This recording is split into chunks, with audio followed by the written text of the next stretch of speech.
Pennsylvania has been collecting secrets for a long time. Some places are off limits because they're dangerous, some because they're classified, some because whoever owns them has decided you are simply not welcome. These are 13 forbidden places in Pennsylvania you're not allowed to visit. Place number 13, Raven Rock Mountain Complex, Site R, Adams County. About 10 miles east of Waynesboro, Pennsylvania, just north of the Maryland state line, there's a mountain with a razor wire fence around it, antenna masts visible at the summit, and a sign at the main gate that reads, Raven Rock Mountain Complex, Site R, secured by the Raven Rock Military Police Company. The sign is not kidding around. Site R, officially the Raven Rock Mountain Complex, is an active underground military facility blasted out of the greenstone granite of Raven Rock Mountain beginning in January 1951. Construction was ordered by President Harry S. Truman, who had watched the Soviet Union detonate its first nuclear weapon in 1949 and decided the United States military needed a hardened alternate command center that could survive the destruction of the Pentagon. Construction crews blasted out roughly 500,000 cubic yards of rock. By the end of 1953, 3 underground buildings had been completed at a cost of $35 million. The facility earned the nickname the Underground Pentagon in the local press, and the nickname stuck.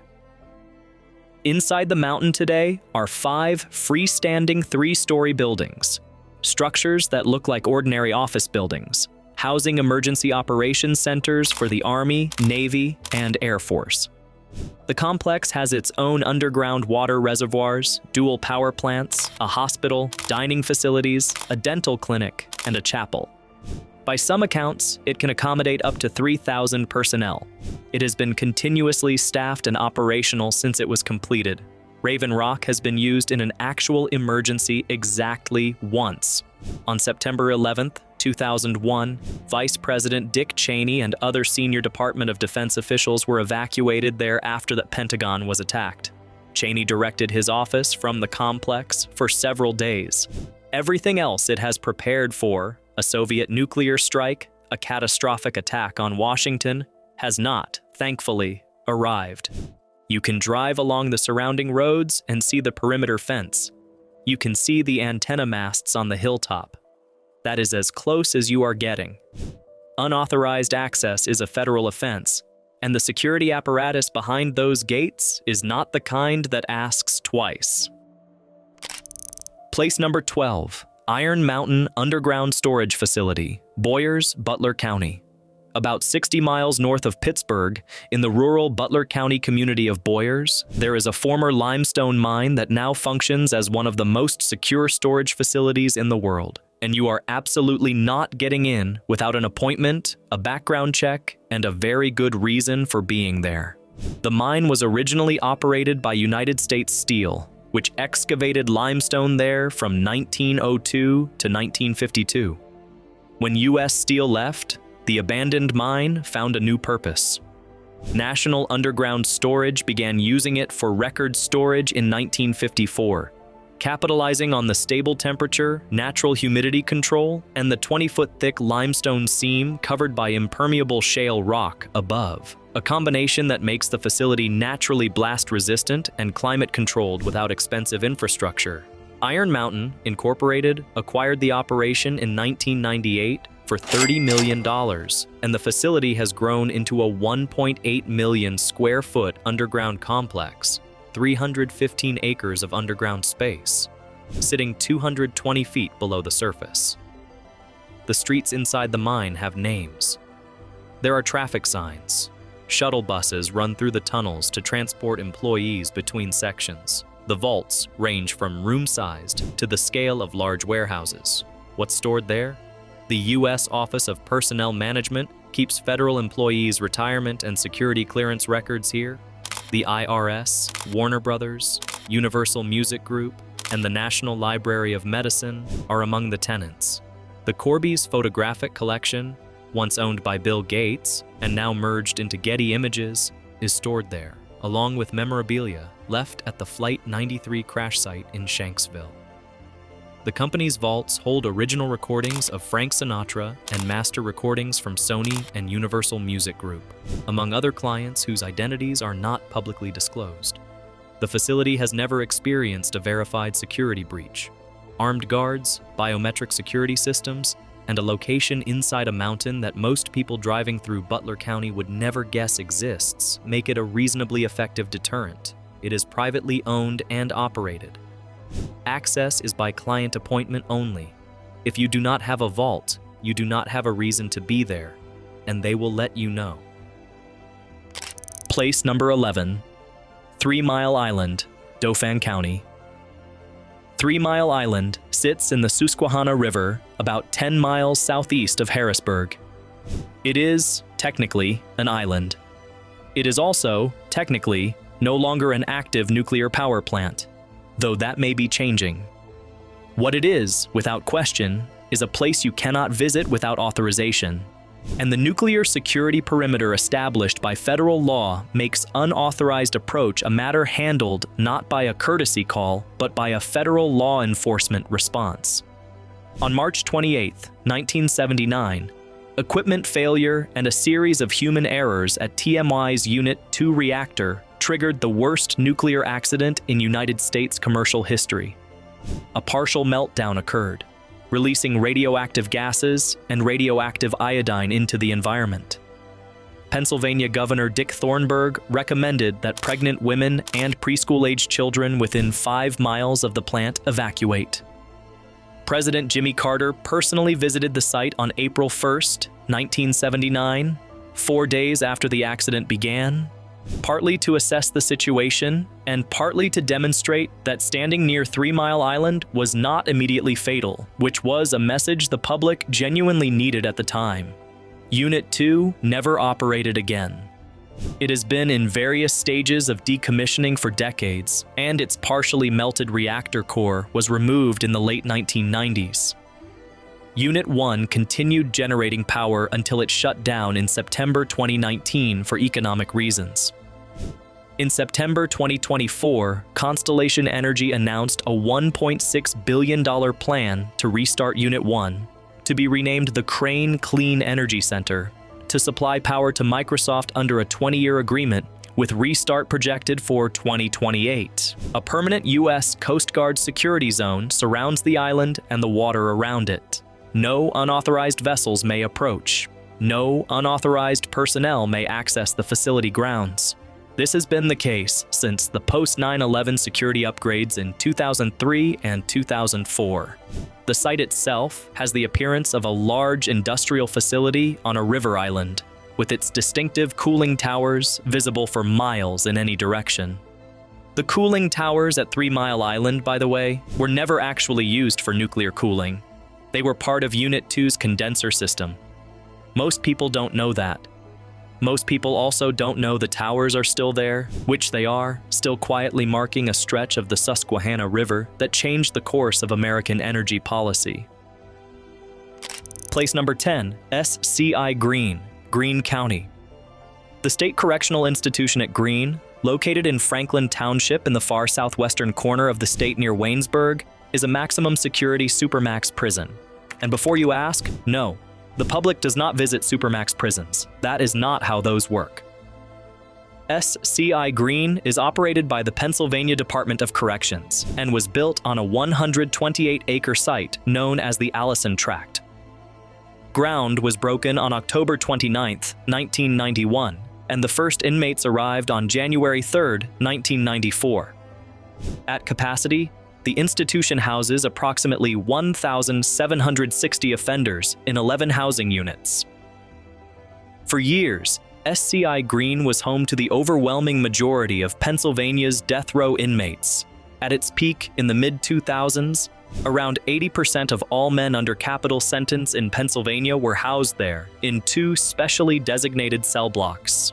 Death row inmates at SCI Greene lived under a regimen of near-total solitary confinement, approximately 23 hours per day in a cell, 1 hour in a concrete exercise cage, no direct contact visits, no eating with other inmates. In 2019, a settlement with the ACLU ended that policy, and death row inmates were granted significantly more time out of their cells and more privileges. Pennsylvania has executed exactly 3 inmates since 1976. All 3 were under Governor Tom Ridge, all 3 had voluntarily dropped their appeals, and the most recent was Gary M. Heidnik, a convicted murderer and torturer in July 1999. There has been a moratorium on executions in Pennsylvania since 2015. As a result, Pennsylvania has more than 100 death row inmates and has executed almost none of them, which creates a particular kind of limbo that the facility manages around the clock, every day, indefinitely. Among the facility's notable inmates over the years was Charles Grainer, a guard who began working at SCI Greene in 1996 and later became infamous as one of the soldiers involved in the Abu Ghraib prison abuse scandal in Iraq. The same behavior patterns that would later draw international condemnation had already generated inmate complaints and lawsuits at SCI Greene in the late 1990s. Both lawsuits were dismissed. You cannot visit SCI Greene unless you are an approved attorney, a family member of an inmate with an approved visit scheduled, a vendor or press with specific credentialed access. If you drive to the gate without one of those qualifications, the conversation will be short. Place number 9, Pennhurst State School and Hospital, Spring City, Chester County. Pennhurst technically allows access today, but only under specific, organized conditions through the Pennhurst Asylum haunted attraction or historical tours, and accessing the property without authorization is criminal trespass. The campus itself, spread across what was originally 1,400 acres in Chester County outside Spring City, is private property. For decades after Pennhurst closed, anyone who walked onto the grounds was doing so illegally. The institution opened in November 1908 under the name Eastern Pennsylvania State Institution for the Feeble-Minded and Epileptic. The name alone tells you exactly what the era thought of the people sent there. Within 4 years of opening, Pennhurst was already overcrowded. By the 1950s, it was housing approximately 3,500 residents, far above its designed capacity. Over more than 10,000 individuals were institutionalized there during its 8 decades of operation. In 1968, Philadelphia NBC 10 reporter Bill Baldini spent time inside Pennhurst and broadcast what he found in a 5-part series called Suffer the Little Children. The footage showed half-clothed residents wandering aimlessly in crowded day rooms, children and adults in cages, people left in their own waste, staff so overwhelmed that the concept of meaningful care had become a theoretical exercise. The institution spent less per day feeding residents than the Philadelphia Zoo spent feeding its animals. One newspaper called it the shame of Pennsylvania. In 1974, attorney David Furliger filed a federal class action lawsuit, Halderman versus Pennhurst State School and Hospital, on behalf of residents. The case established that the conditions at Pennhurst violated residents' constitutional rights and became a landmark in disability rights law, eventually establishing the Pennhurst Doctrine on states' rights that continues to be cited in constitutional cases. Pennhurst closed permanently on December 9, 1987. Pennhurst really was ground zero in the recovery of rights that had been lost, historian Dennis Downey said. For roughly 2 decades after closure, the campus sat vacant and decaying, hallways strewn with wheelchairs, rooms full of adult-sized cribs with leather restraints, toys scattered on floors covered in years of grime. Trespassers came in large numbers. Urban explorers and photographers documented the interior before portions were vandalized, burned, or simply crumbled. A developer purchased the property and eventually opened the Pennhurst Asylum haunted attraction in 2010, which has been controversial ever since, for obvious reasons. Place number 8. Pennsylvania Ordnance Works, Elvira, Union County. This one is a ghost town with extra layers. In March 1942, 3 months after Pearl Harbor, the U.S. War Department announced at a town meeting in Elvira, Pennsylvania, that it had decided to seize every acre of land in and around the small Union County farming community to build a munitions factory. The town itself had about 100 residents, but the surrounding farms brought the total displaced to over 400 people, all of whom were told to leave. They were promised they could buy their land back after the war. The government seized 8,500 acres through eminent domain, immediately bulldozed the community, and began construction of the Pennsylvania Ordnance Works, a $50 million TNT production complex, employing over 10,000 construction workers. The facility reached peak production of 360,000 pounds of TNT per day. It operated for less than a year. The Manhattan Project in New Mexico had rendered large-scale conventional TNT manufacturing largely unnecessary, and the plant closed in early 1944, roughly 11 months after it opened. After the war, the government divided the land between a federal prison complex, the Allenwood Federal Correctional Complex, a state college campus, a golf course, and the Pennsylvania Game Commission, which designated its portion State Game Lands 252. The residents were never allowed to buy their land back. The promise made at the 1942 town meeting was simply not kept. A declassified Department of Energy memo later confirmed that approximately 100,000 pounds of uranium metal turnings, radioactive waste from the Manhattan Project, had been stored in 4 of the facility's igloo bunkers during 1943 and 1944. The residents who had farmed that land for generations were never told. Today, 149 concrete dome-shaped munitions bunkers remain scattered across State Game Lands 252, gradually being reclaimed by forest. Some are open, most are sealed. You can hike the old access roads and find them. But a significant portion of the former ordnance site, including the area adjacent to the federal prison, is strictly off-limits. The prison grounds are federal property. The Allenwood Church that once served the community of Elvira now sits inside the prison perimeter, accessible only to inmates. Place number 7, Centralia, Columbia County, the off-limits zones. Yes, parts of Centralia are accessible. The public roads through the old borough, the cemetery on the hill, but significant sections of the town and the surrounding burn zone carry no trespassing designations that are enforced with citations. The most famous example is Graffiti Highway, the abandoned section of Pennsylvania Route 61 that cracked and buckled as the underground fire hollowed out the ground beneath it. For years, it was an iconic, heavily photographed stretch of broken pavement.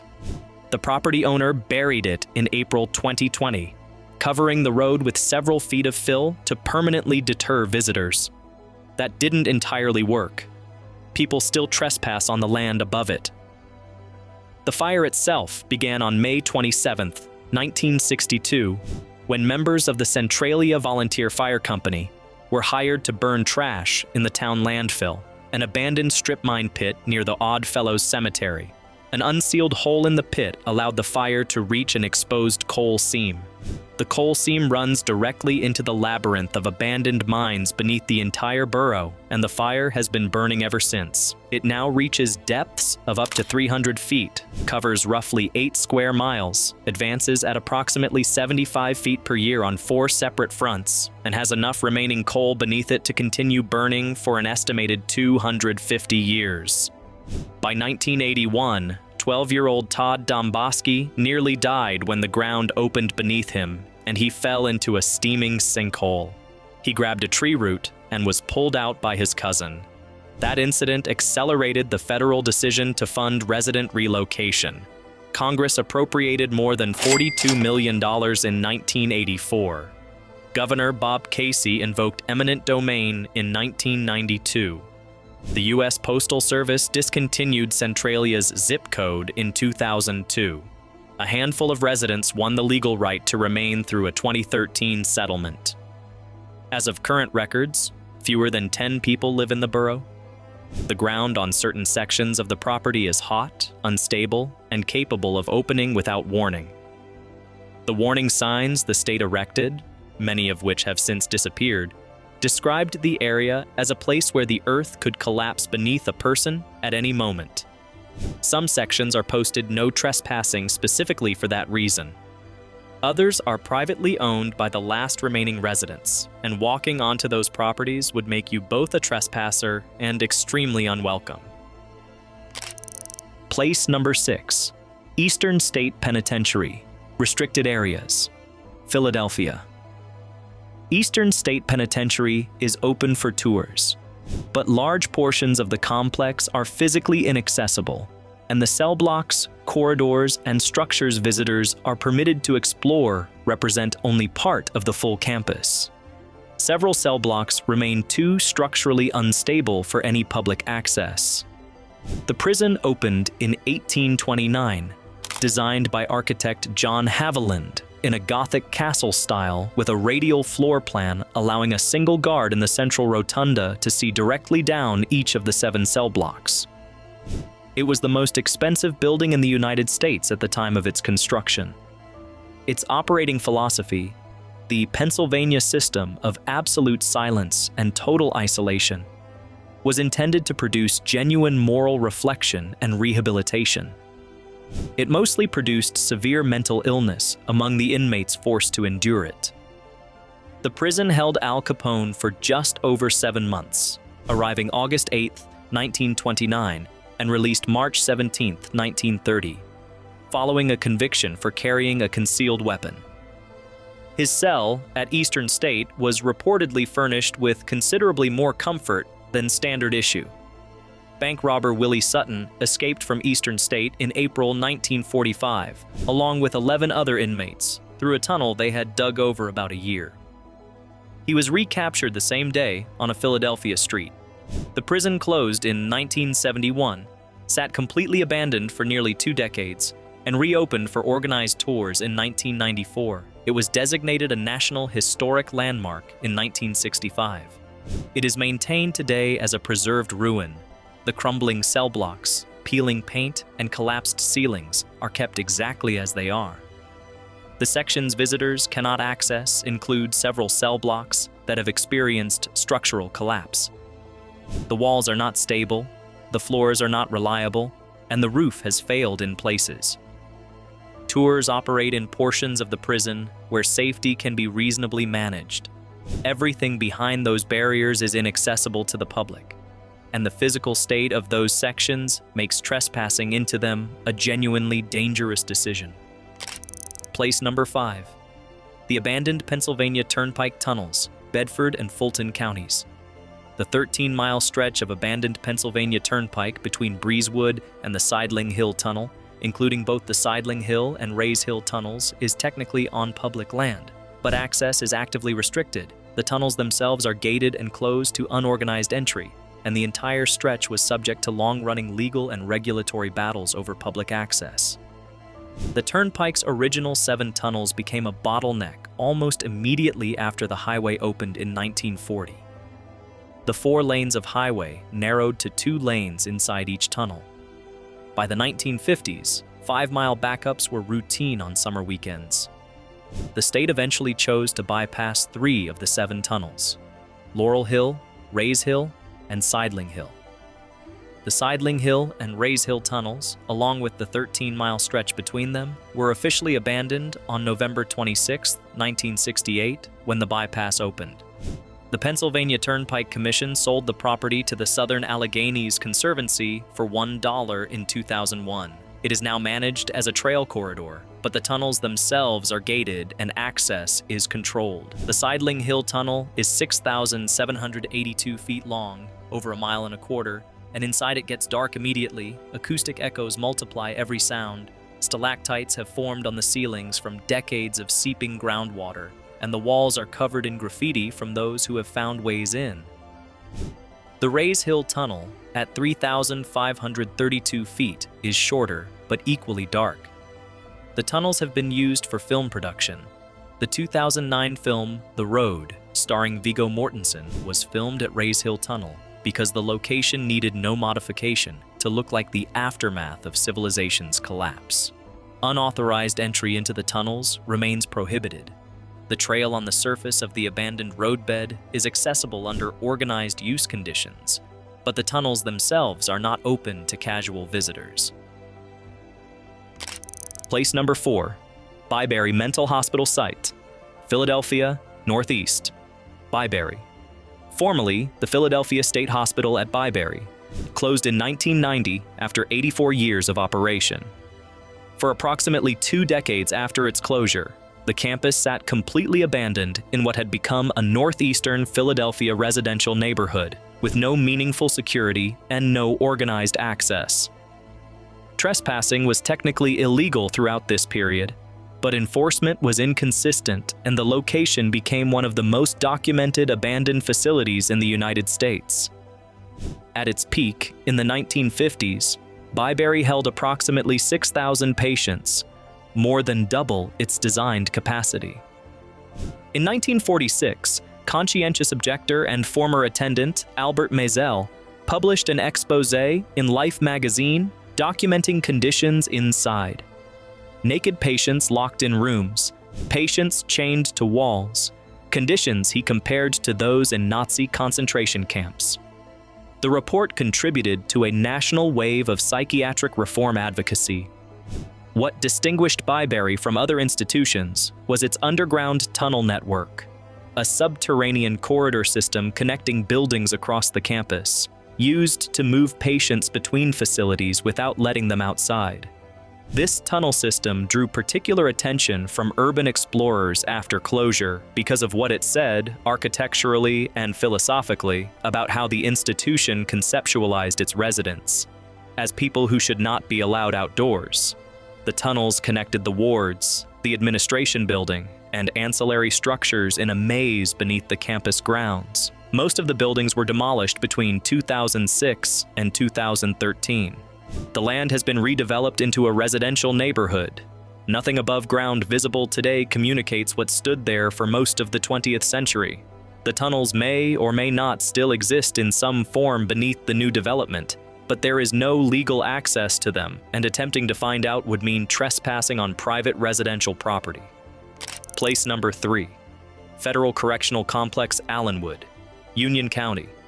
Right at the edge of where the town of Elvira used to be, sitting on land seized from farmers who were promised they'd get it back, is the Federal Correctional Complex Allenwood, a cluster of 3 federal prisons on the former Pennsylvania Ordnance Works property in Union County. The complex consists of USP Allenwood, a United States penitentiary housing high-security male inmates, FCI Allenwood Medium, and FCI Allenwood Low.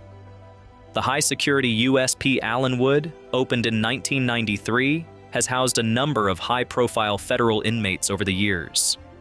Former Panamanian leader Manuel Noriega served part of his federal sentence in U.S. federal custody, and the facility has housed various organized crime figures and individuals convicted of terrorism-related offenses over the decades. The complex sits on federal land, meaning federal law governs any attempt to access or approach unauthorized.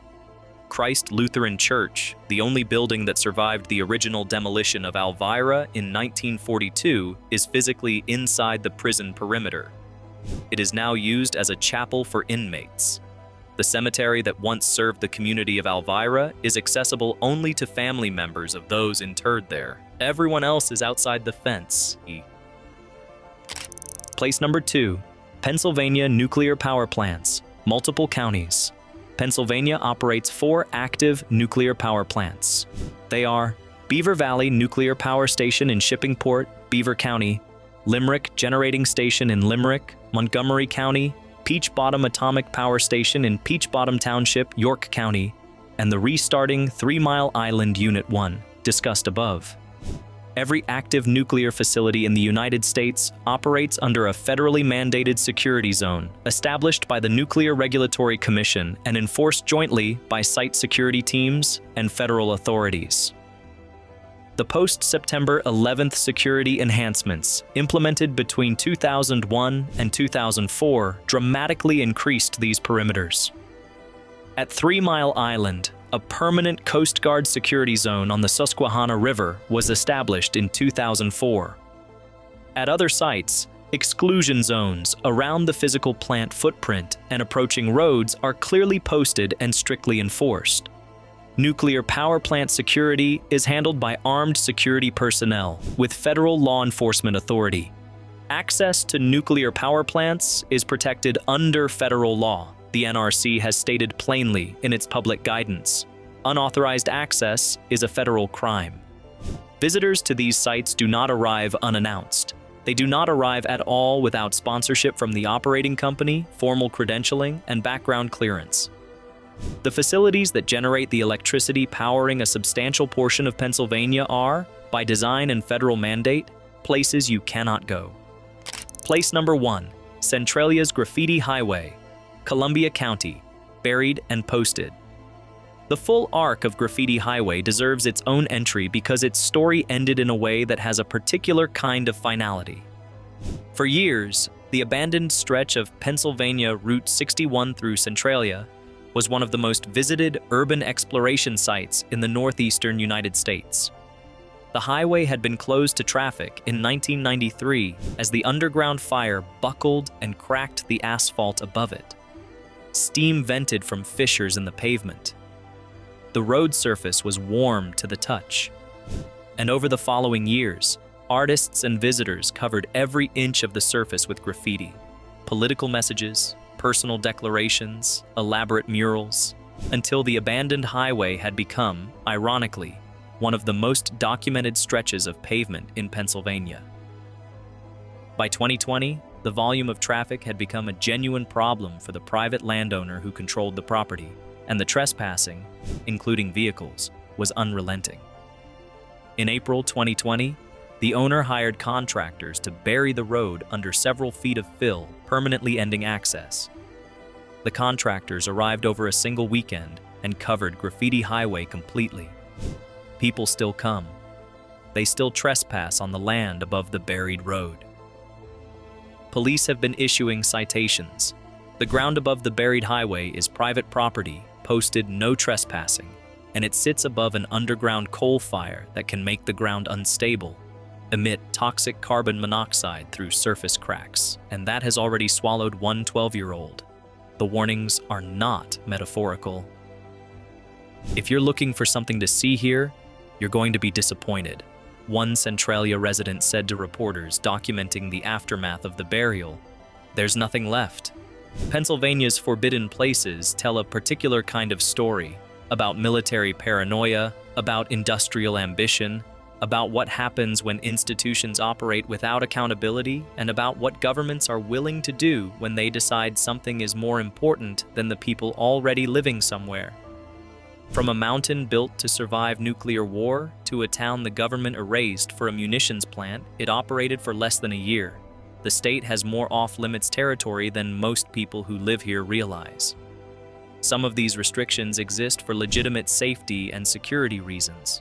Some are simply the result of ownership. All of them are, in one way or another, worth knowing about. If this video was worth your time, hit the like button. It genuinely helps the channel reach more people. And if you want more of this kind of history, the stories that didn't make the official tour guide, subscribe. There's no shortage of places Pennsylvania would rather you not think about too carefully. Thanks for watching.